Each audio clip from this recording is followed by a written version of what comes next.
নারী নীতি সংস্কার কমিশন যে প্রস্তাবগুলো তারা নিয়ে আসছে এটা ধর্মবিরোধী, ইসলাম বিরোধী, দেশ বিরোধী, মানবতা বিরোধী। আওয়ামী ফ্যাসিবাদের দোষরদের দ্রুত অপসারণ করা যে বিষয়ের উপরে আমরা একমত হয়েছি তার ভিতরে আপনারা জানতে পারবেন।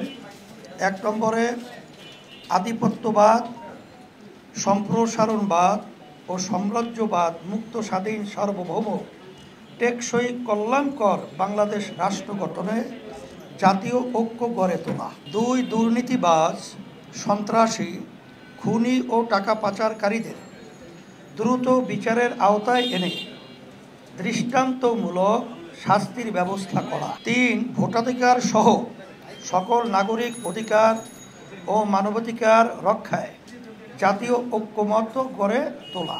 সংস্কার শেষ করে দ্রুত সময়ের মধ্যে সুষ্ঠু ও গ্রহণযোগ্য নির্বাচনের ব্যবস্থা করা। ৫. দ্রব্যমূল্যের ঊর্ধ্বগতি রোধ এবং আইন শৃঙ্খলা স্বাভাবিক করে নিয়ে আসা। ৬.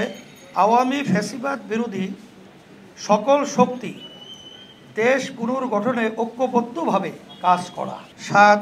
আওয়ামী ফ্যাসিবাদ বিরোধী শক্তিগুলো একে অপরের বিরুদ্ধে আঘাত করে কথা না বলা।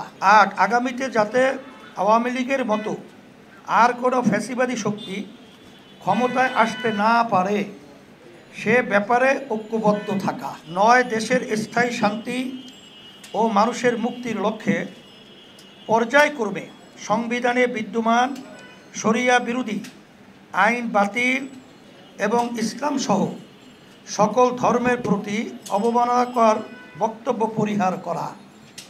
কারো ধর্মীয় অনুভূতিতে আঘাত করে কোনো কথা বা বক্তব্য না দেয়া।